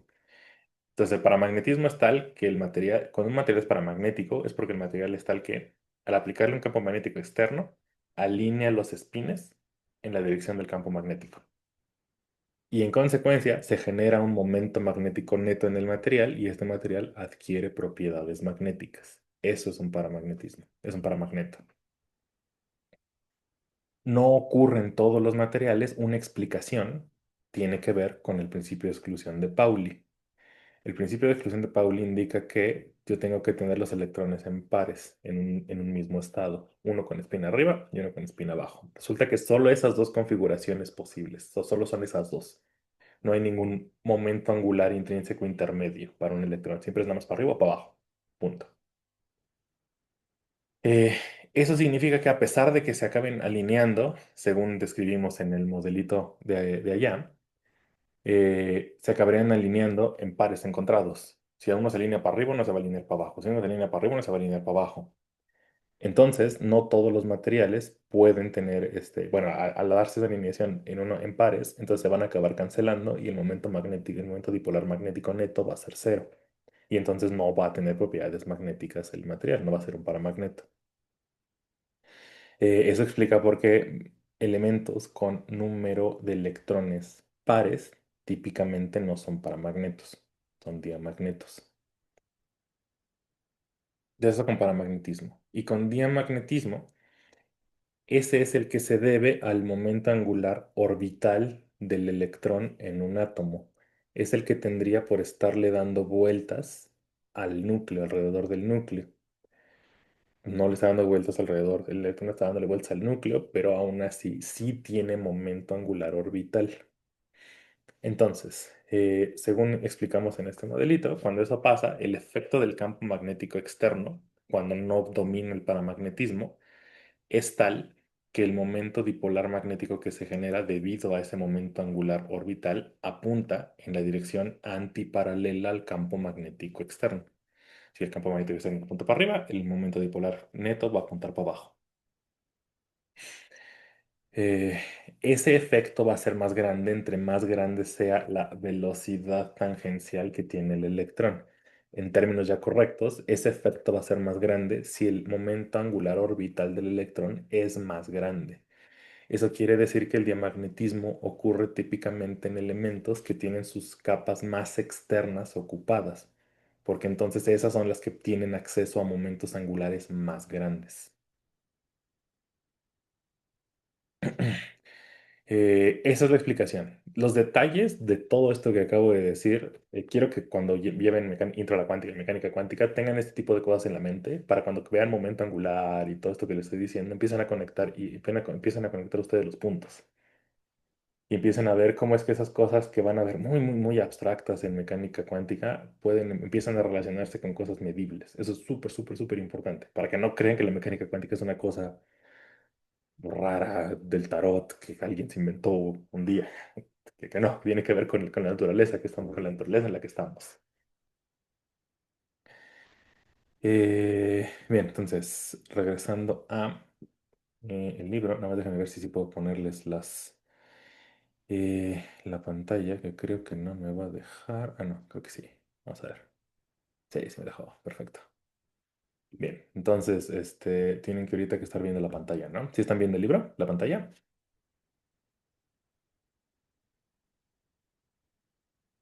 Nada más quiero ver si estoy viendo. Sí. Ah, perfecto. Porque lo que dejé de ver fue el chat. Entonces, bueno, ahorita revisamos las preguntas del chat cuando acabemos la presentación. Ya para acabar. Entonces, los materiales ferromagnetos son con los que están más familiarizados. Son materiales cuya alineación de sus momentos dipolares se mantuvo, se mantiene. Aunque ya apaguemos el campo magnético, que es lo que le pasa al clavo, el ejemplito, es que adquiere propiedades magnéticas mientras le estamos aplicando esa corriente, es decir, mientras estamos aplicando ese campo externo. Si apagamos la corriente, es decir, apagamos el campo externo, entonces el clavito eventualmente va a perder sus propiedades magnéticas. Se desmagnetiza. El término es magnetizar, pero no sé si existe desmagnetizar. Pierde propiedades magnéticas con el tiempo. Un ferromagneto no. Un ferromagneto es tal que esa alineación se queda, se mantiene permanentemente. La razón es total y completamente cuántica.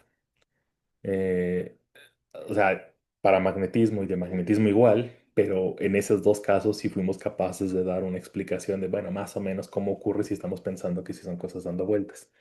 Aquí no, porque no tiene que ver nada, absolutamente nada con algo clásico. Tiene que ver con algo que llamamos correlación cuántica.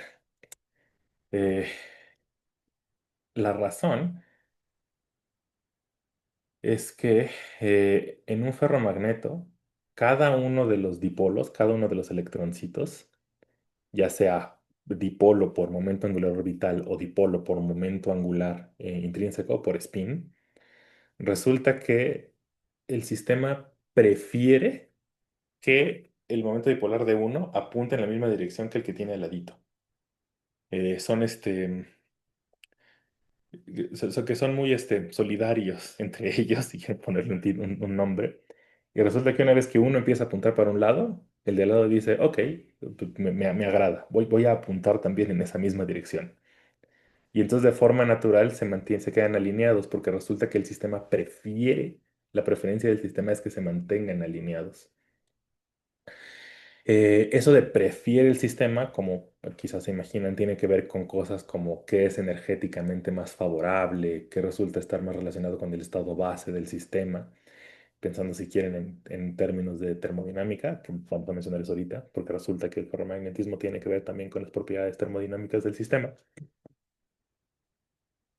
Pero ocurre, y la explicación es completamente cuántica. Es necesario resolver la ecuación de Schrödinger y proponer el modelo cuántico del ferromagnetismo de cada uno de los dipolos y sus parejas y sus vecinos para explicar por qué pasa esto. No, no hay manera de hacer un dibujito como hice ahorita. Eh, del libro ilustra, si ustedes pudieran voltear a ver todos los dipolitos que hay en una barrita imantada, lo que verían sería algo así, que todas las flechitas están apuntando en la misma dirección, o la inmensa mayoría de ellas están apuntando en la misma dirección.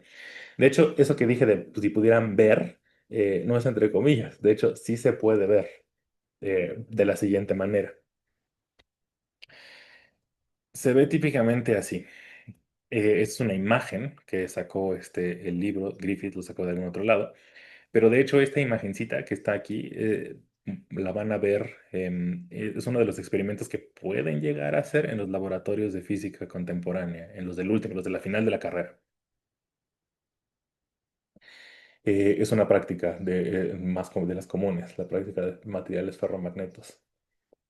Y eso se puede ver, o sea, eso está basado en una foto de si ustedes toman la placa del ferromagneto y la ponen al microscopio.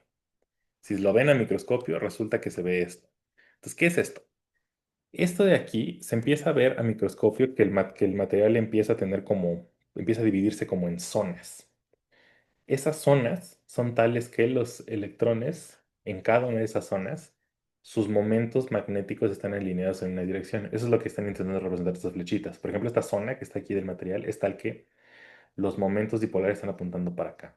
Y esta zona es tal que los momentos dipolares están apuntando para acá. O sea, no es que ustedes vayan a ver la flechita en el microscopio, desde luego eso es lo que no se ve. Lo que se ve son las subdivisiones del material. Eso sí se alcanza a ver a simple vista.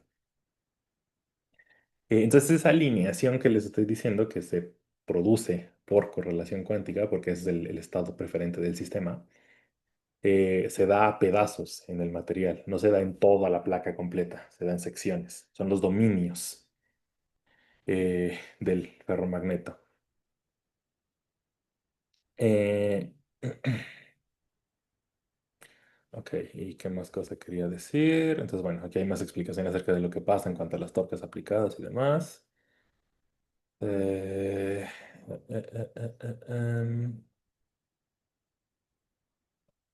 Ajá, o sea, acá. Entonces, ¿qué pasa cuando aplicamos un campo magnético intenso sobre el ferromagneto? Pues entonces lo que hace el campo magnético intenso externo es modificar estas zonas. El campo magnético empieza a hacer que la zona que estaba apuntando en la dirección preferente, ya sea o paralela o antiparalelo al campo magnético, empieza a dominar. Entonces lo que se empieza a ver es que esa zona se empieza a agrandar, empieza a hacerse más grande.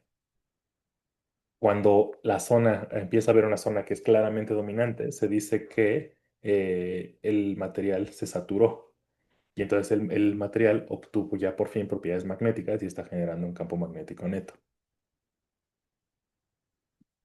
Ahora, resulta que cuando apagan el campo magnético, como les dije, en ferromagneto es tal que esa orientación se mantiene. Es decir, es un proceso no reversible, no enteramente reversible. Una vez que apagan el campo magnético, hay algunos momentos dipolares que van a regresar a su orientación original, pero la mayoría no.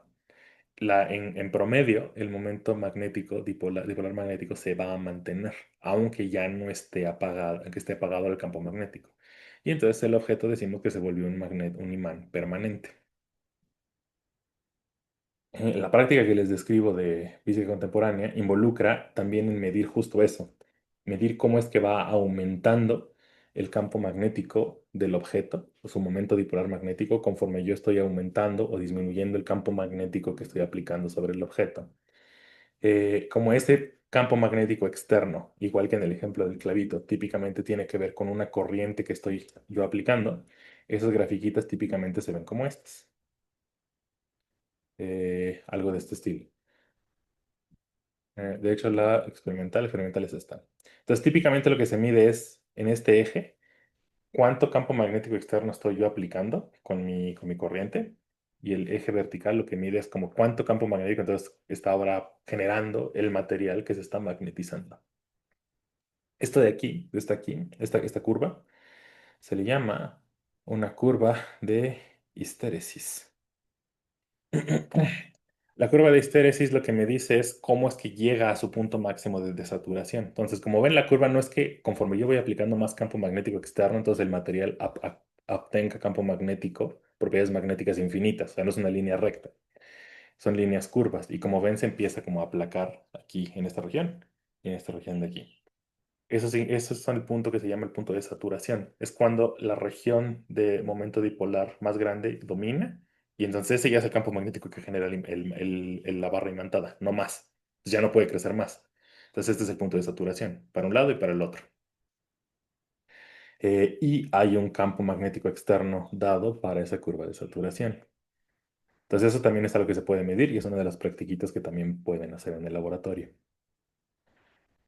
Eh, y por último, el último tema de ferromagneto. O sea, esto que acabo de escribir, funcionaría si no hubiera, sería la explicación completa, si no hubiera ningún otro elemento en juego. Pero siempre lo hay. Y de hecho, para cuando uno mide esto en el laboratorio, uno siempre tiene que tomar en cuenta que eso puede ocurrir y es la temperatura. El ferromagnetismo se basa en que el sistema prefiere que los momentos dipolares se alineen, a diferencia de que estén cada uno orientado al azar. Eso, ese efecto compite con la temperatura del material. Si yo caliento el material, si su temperatura es muy alta, Eso lo que hace es hacer que los electrones estén intentando orientarse de forma aleatoria. Eso es la temperatura, esencialmente. Estamos como aumentando el grado de aleatoriedad de las pequeñas partículas que lo forman. Entonces, entre más temperatura haya, es menos probable que el material logre magnetizarse. Es decir, altas temperaturas destruyen las propiedades ferromagnéticas del material. Y resulta que, y eso se puede estudiar analíticamente y también lo pueden hacer experimentalmente, que eso ocurre a una temperatura precisa. Para el hierro, por ejemplo, esa temperatura son 770 grados Celsius. A esa temperatura tan alta, resulta que el material pierde propiedades magnéticas. Ya esa alineación ya no se da porque la temperatura es muy, muy, muy alta y esa alineación aleatoria acaba ganando. Es decir, resulta que arriba de esa temperatura el hierro es de hecho paramagnético, no ferromagnético. No sé si eso que acabo de describir de ocurre a una temperatura precisa les empieza a sonar de sus cursos de termo, pero resulta que, o sea, si se acuerdan, eso es parecido a cómo cuando están ustedes calentando agua o enfriándola y pasa de ser agua líquida a sólido y se vuelve hielo. Ese tipo de cambios abruptos en una sustancia es lo que conocemos como transiciones de fase. En efecto, el cambio de ferromagneto a paramagneto o ferromagneto a diamagneto es una transición de fase, en el mismo sentido que el cambio de agua líquida a sólida es una transición de fase. Y al punto crítico en el que eso ocurre se le llama el punto de Curie, el punto donde se da la transición ferromagnética. Bueno, todo eso, esta última parte de la transición de fase, eso se estudia en física estadística. Típicamente tirándole al final del curso, porque es de física estadística cuántica, no física estadística clásica, pero típicamente sí se estudia esa transición de fase específicamente. Y listo, eso es todo lo que quería contarles de ferromagnetos. Déjenme dejar de compartir. Bueno, antes de dejar de compartir, bueno, lo quitamos y si no, ahorita lo pongo otra vez. Preguntas de ferromagnetos.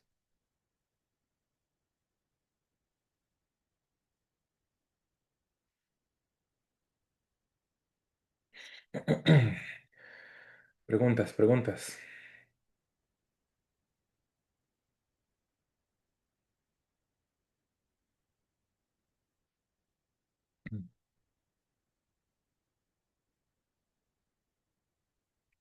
Por el a mí no Sí, se me presenta ninguna duda.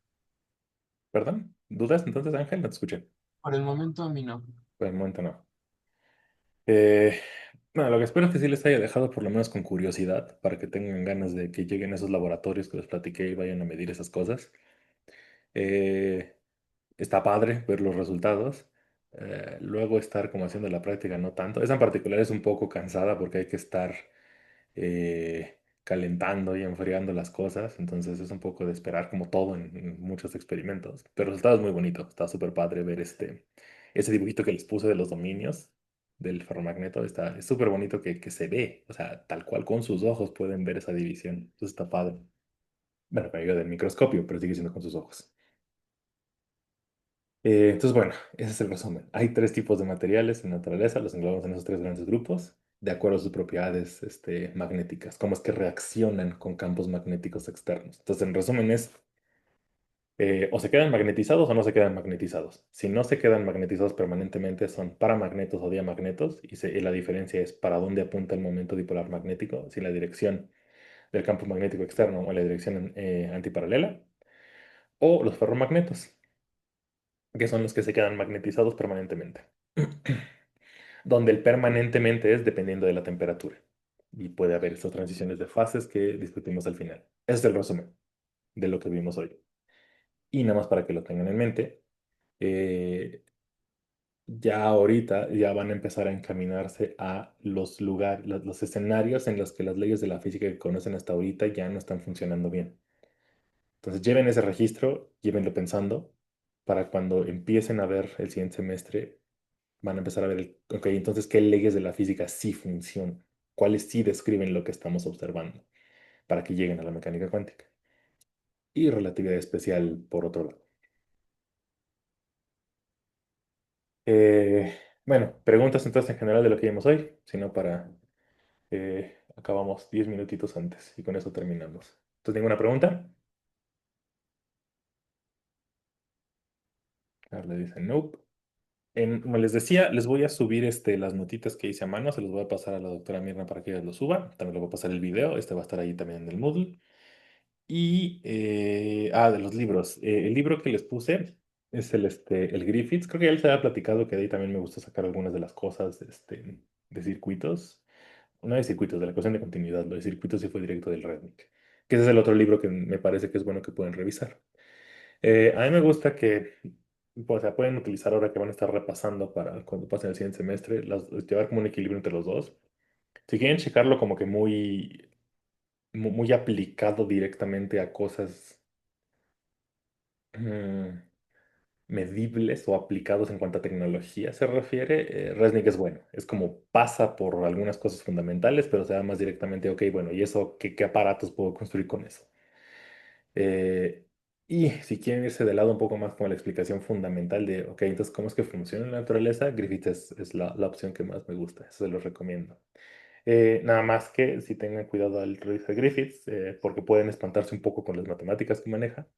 No tanto, en un año o dos van a dejar de tenerle miedo. Pero si hay algún cálculo o algo que les parece como que muy loco, sáltenselo y vayan directamente a las explicaciones intuitivas. Eso, en mi opinión, Griffith es excelente explicando eso. Argumentos intuitivos de por qué pasan las cosas. Entonces, bueno, en las mismas notas yo creo que les voy a poner abajito los dos materiales de consulta, o sea, la bibliografía. Los dos libros están en la carpeta de libros que les puso la doctora Mirna en el Moodle. Pues ahí los pueden checar. Eh, pues entonces, de mi parte eso es todo. Como ya les dijo la doctora Mirna, ella va a dar los siguientes temas. ¿Cuándo es y en qué modalidad? Pues vamos a ver qué pasa entre hoy y mañana. Yo pensaba darles un poquito, esa como embarrada muy por encima de relatividad especial, si da tiempo. Si no da tiempo, pues afortunadamente pues no digo ya. Entonces, si sí da tiempo, pues nos vemos en ese entonces. Si no, pues hasta aquí fue el último que les di yo. Este, espero les haya gustado. Em, Bien, pues nada. Pues si no hay más comentarios, preguntas, pues hasta ahí lo dejamos. Que tengan muy bonito día. Cuídense mucho. Muchísimas gracias. Cuídense, nos vemos. Ya acabamos la grabación.